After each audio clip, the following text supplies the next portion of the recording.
last month, Chodesh Nisan,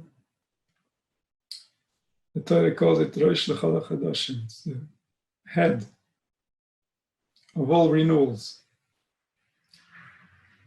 Now today's Rosh Chodesh, now is another renewal.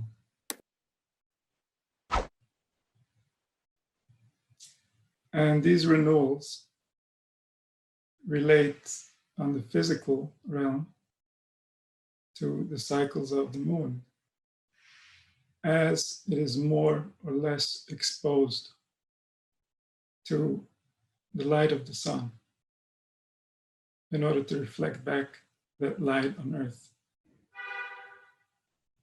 And so that renewal happens on a cycle. That cycle is the lunar cycle, the monthly cycle. Then there is the cycle of the sun, which is the center of the solar system, that's surrounded by the earth in an annual cycle. And in order to reconcile these two cycles, the cycle of the sun, the cycle of the moon, we have pregnant years. And so there's a cycle of 19 years. 12 of them are called pshutos, 12 of them are simple years. And 7 of them are mu'abaris, 7 of them are pregnant. And this relates back to the letters, the 12, there's 12 simple letters. There's 7, what's called double letters, kfulas. And then through this cycle, the sun and the moon reconcile, the sun and the moon come together. And so this theme is a theme that is present in nature. And this theme is related to the relationship between the creator, represented by the sun, because the sun is the most prominent player in the solar system, obviously. If we look at size and matter, it's in many ways more magnificent than everything that happens around it. But it also feeds and gives location to the planets around it. The planets around it are held in orbit through the gravity of the sun. And so this relationship is between the sun, representing the creator, and the moon, representing man receiving from the creator. And the cycles of the moon indicate that man doesn't always receive on the same level. Man receives in cycles. Man receives inspiration, man receives wisdom, man receives life through cycles that are predetermined by nature. Knowledge of these cycles, understanding of these cycles, and even experiencing these cycles, to the extent that people would do different activities based on these cycles, or people would do different prayers based on these cycles, understanding what organs are active, what's more available, what's more pronounced, based on the zodiac, and based on the names that run the zodiac, so you can know based on those calculations as well.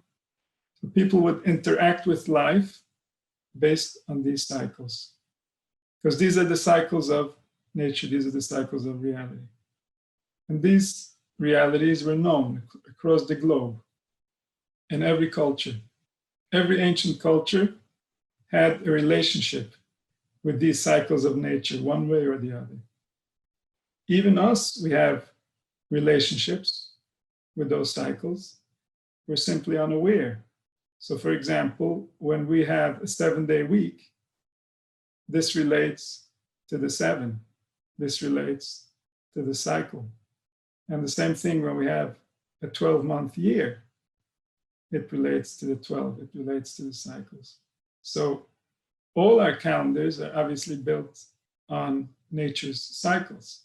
Some are more accurate, some understood the underlying principles of why nature created the way that it did, what the language is saying. And some simply did it based on math. They simply did it based on calculations. And they didn't really understand the underlying principles. But the further we go back into human nature, the more they were in tune with these cycles, because there was no distractions. There was nothing disturbing them from those cycles. They were receiving in a very defined setting, which was defined by nature itself. And so they were tuned in to that level of reality, to that simple place where a human being is so safe that he can understand everything. It's called the light that can see from one end of the world to the other. One end of the world to the other for each one of us. It starts with the skull and it ends at our toes. If we know that, we know the whole world. And not only do we know the whole world, if we know that well enough, we can control the whole world just from in there. That's the power of the human soul. Because everything is connected to everything. Everything is symbolically saying something, and the symbol is not simply a conceptual symbol, it's not an intellectual idea, it's the language of nature itself. That symbol interacts with that reality in a real way that the human mind is yet to grasp. And so the ancient realities are still the same realities. Only the awareness of man has changed. The awareness of man has gone to the senses. All his awareness are in the senses. And there's no intelligence left within the organism, to run the organism, to be the self, to understand what that means, to understand the potential, the capacity. And all of science, everything they can test about humanity, is simply a snapshot of a specific time, a specific moment. Because if humanity simply changes as much as a belief, the biology changes, and then behavior changes, and then experience changes. And so it really doesn't prove anything other than in that specific moment, this is where humanity was. That's a moment in time, a snapshot of what humanity represents. And even that, it would have to be done in a very deep and wise way in order to even represent that. And so our true nature is completely unknown, and we're still evolving. So our future nature is certainly unknown. And the effects that our behaviors have on that evolution, the effects that our behaviors have on that interaction, that's something that the wise would study, because that's the key to understanding life. And so every month, there's a renewal. A renewal means new intelligence is coming into the world. New realities are becoming possible. And this is why the day before Rosh Chodesh, it is a day of atonement. It's a day of reconciliation, because always when there's a renewal, we want to prepare for that renewal. We want to receive that renewal on a clean base. We want to remove all the noise from within our spirit so that it can receive new intelligence clearly, so that it can understand itself within those new settings, within those new realities that are becoming real as life progresses. And so these cycles are cycles happening within us, within our mind, within our body. They're not simply cycles that are happening in astronomy when we look with a telescope. These cycles that we can see with a telescope are a language describing what's happening to us biologically in real time. And so, Nisan starts a new cycle, and that's why we have Yetzias Mitzrayim, we have a celebration. Oh, we broke through, we're coming into a renewal of freedom, a renewal of realizing deeper truth. And then every Chodesh we go in another level into that truth, another level into that truth, until we come to the other side, until we go into the next level. And within our nature, there's room for us to have Yetzias Mitzrayim, for us to have a miraculous redemption every year, because our nature has so much to offer that the speed of how fast we can realize realities that are already true is really up to how much we know how to prepare ourselves, how much we are clean and pure from other distractions. And so this vessel has within its capacity to give us redemption at the level of Yetzias Mitzrayim, going from physical slavery to complete freedom. We can experience that in depth within our spirit, and still the next year we can realize deeper truth and have that same experience again, going up a deeper level. And so like that, we can continue forever, because there's nothing stopping us, because it's all wisdom. It's all just understanding and knowledge of how we're going to make what already is better. And what already is can become infinitely better. Just like we made it infinitely worse while we weren't conscious of what was taking place. So in the same way, we can make it infinitely better when we are aware and we build towards that direction. So the environment becomes such that it is extremely human friendly, which means that the experience will become transformed. That a child coming into such a world will have an experience of a prince, even if he is just anybody's son, because that's going to be the standard that humanity has gotten used to. That's going to be the norm. And so obviously in such an environment, the intelligence, the desire to live, the curiosity, and the biological conditions are going to be improved infinitely compared to what we're experiencing. And that can continue. And that can continue as beyond what our wildest imagination. There's no limit to that.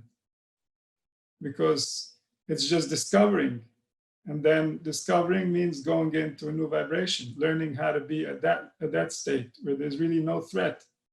And then to remove threats, even on a deeper level.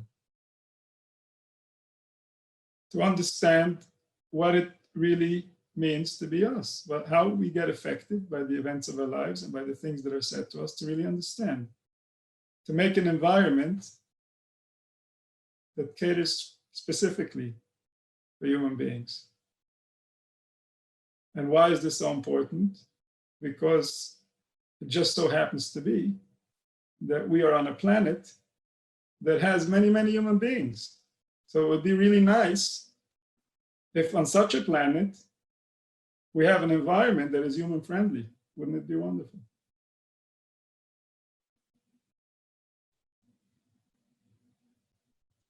And so every Chodesh, we're going into a new opportunity. We're going into a new possibility. Something new is being created. And these files, these Chodoshim, they remain for eternity. All these files, all these Chodoshim that happened, all these months that took place since Adam Rishon, they're still creating our destiny. They're still affecting us. Because they are the building blocks of today. Today wouldn't look like this if any of those months were different, were missing. And so each month is a building block in the intelligence of humanity. And the human beings that build that block, they're responsible for the energy that that month is going to contain, for what energy is the moon creating for that month.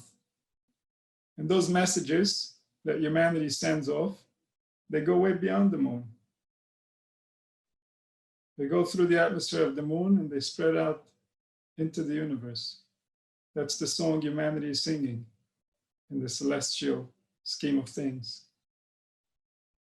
And so we create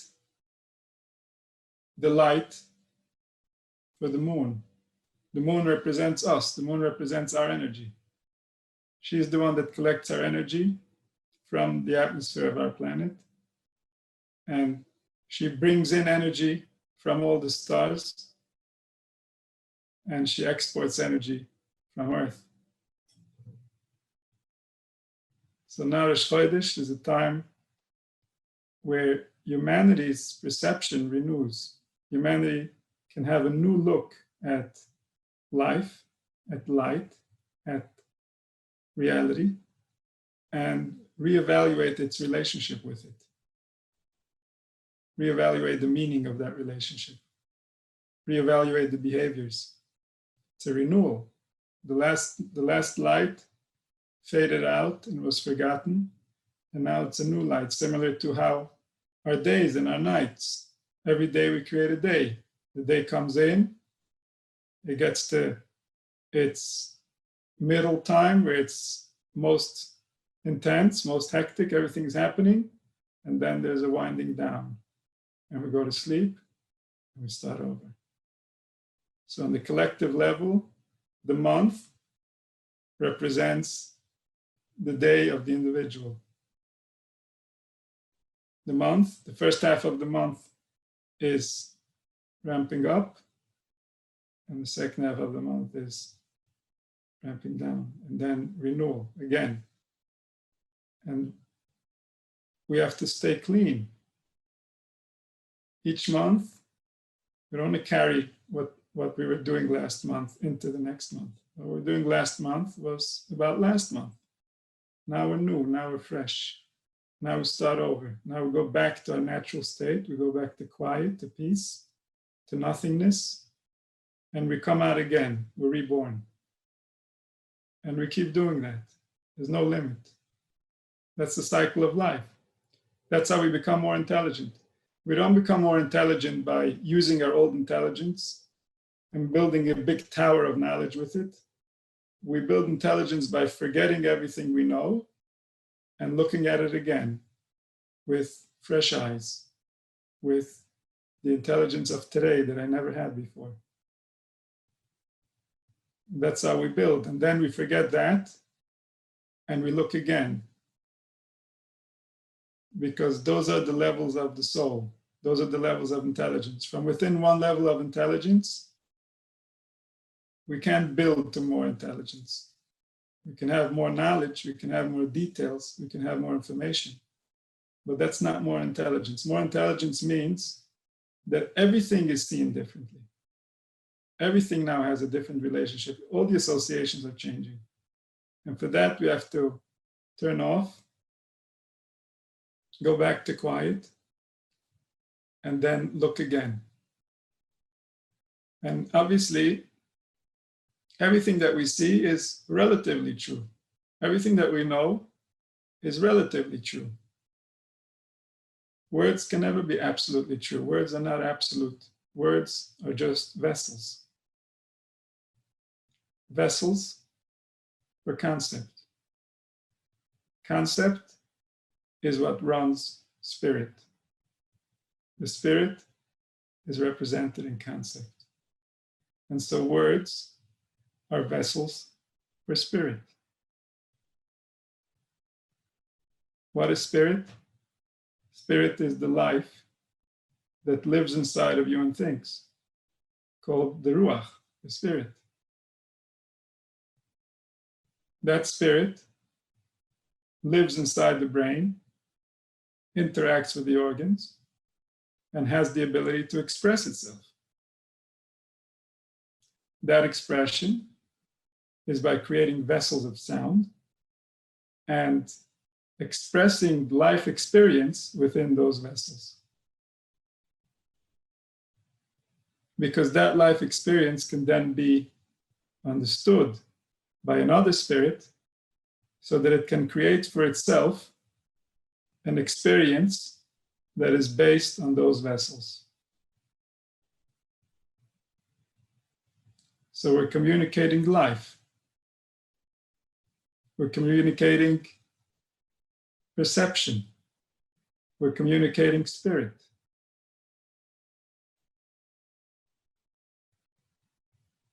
And so this is why in this week's Parsha, when a person uses his vessels of communicating spirit to communicate evil spirits, to communicate diseased spirits,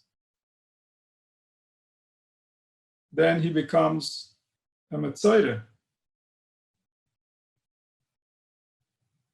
He has a blemish on his skin that indicates that something is rotten within. Something is not right. And what does he have to do? He has to go away from humanity. Buddha go sit alone and tell everybody that there's something wrong with you. Instead of telling people to become wrong like you, tell everybody that there's something wrong with you so that you can heal, so that you can come home, so that you can recognize that your mouth has become an enemy of your heart. He's become an enemy of all human hearts. He's turned against us.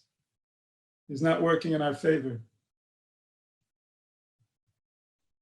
And he's dangerous. He has to go be alone. He shouldn't be interacting. Because it's an infectious disease. When somebody communicates evil spirits, the person listening will be infected. That's just nature. We can't, at this level of evolution, stop our minds from converting words into meaning. We're not fast enough for that yet. And most of our minds are not even under our control in the first place. And so when somebody speaks, your mind will create images. Those images are enough. That's it. The transaction already happened. Now, there's something that's unhealthy for your heart inside your brain. Now the relationship is going to get strained.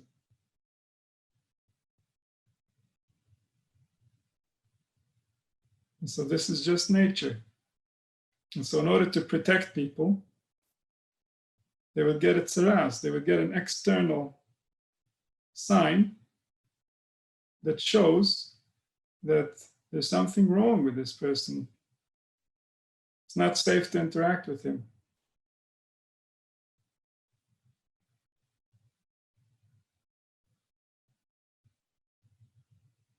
And so he would go to the Kohen, and the Kohen's job was to bring all brains to reconcile with their hearts. That was the avodah of HaKohen, Oyev Shalom v'Oyev Shalom.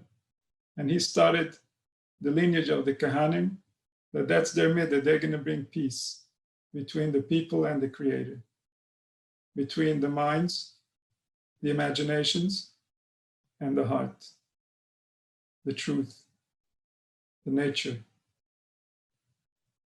the original plan.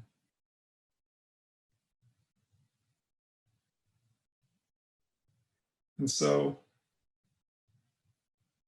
when this man goes to the Kohen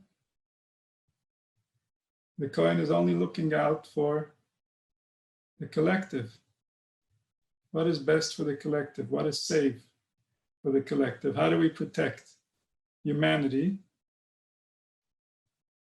from going against humanity? And so he would tell the Metzora that he needs to go, he needs to be separated. And this means that this midah, these behaviors, are not natural to the Jewish people. That's why he wouldn't be able to reside amongst them, because he's a freak of nature. Something went wrong in there. There's a disease in him. And as long as he's not healed, he shouldn't be interacting with other human beings. He should be eating his own negativity until he pukes it out, until he's ready to realize that kindness is an endangered species. When we speak negatively about humanity, we're killing an endangered species. And it happens to be that kindness is the most important species for human development.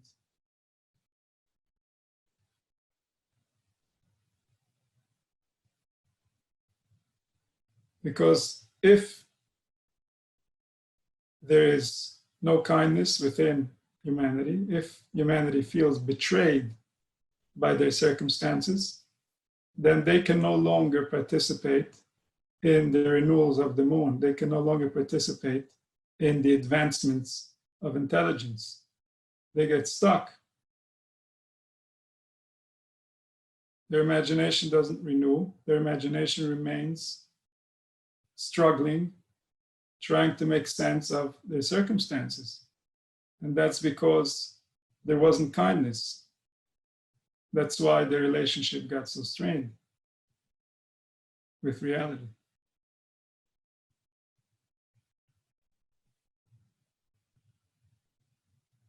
And so the human mouth is the ability to transmit life, the ability to enhance life. But when it's used wrongly, it can become a disease that kills. It kills the desire to live. It kills kindness. It kills the favor that we have in each other's eyes, the natural tendency to be kind to each other. And once we hear something negative about somebody, that little demon is going to pop up exactly when we see that person. And it's going to reduce the quality of our interaction. That's our nature. As clever as we might be, our nature is as clever as us, and it always works. And so when we create concepts in people's minds, we have to be extremely careful what is being created. Is that going to work for intelligence or against intelligence? Is that going to help humanity progress? Or is that going to pull humanity back? Because communication is a form of transmitting life, transmitting experience, transmitting spirit.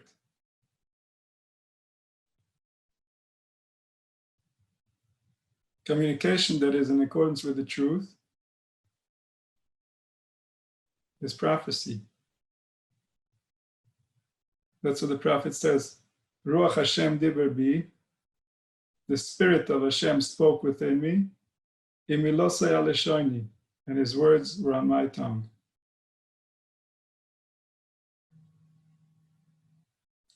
So when we communicate, we're creating realities at the deepest levels. This is the executive level of communication. When we act, that's the employee level. That's the simple level. When we communicate by word, that's the executive level. That's the level that runs the actions. And so we're accessing much deeper. We're making change within the spirit that is much more meaningful.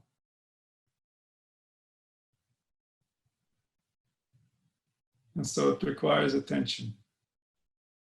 It requires care. It requires kindness.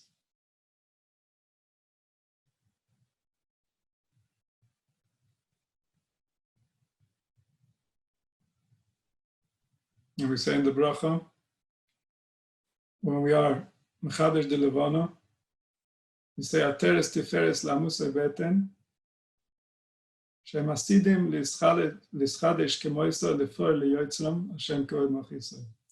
that just like the moon keeps renewing, so too the nation of Israel will renew. Because Galus, exile, is a form of pregnancy. And just like in pregnancy, there's a procedure, there's a process, and then finally there's a birth. The same way in exile, there's a procedure, there's a process, and then finally there's a birth.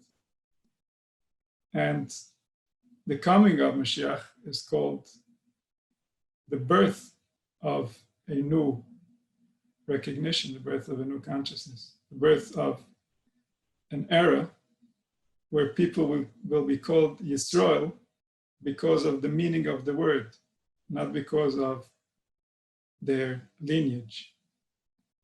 The meaning of the word Yisrael is that you are capable of interacting with greatness towards humanity and towards the angelic forces, to understand the forces that create you.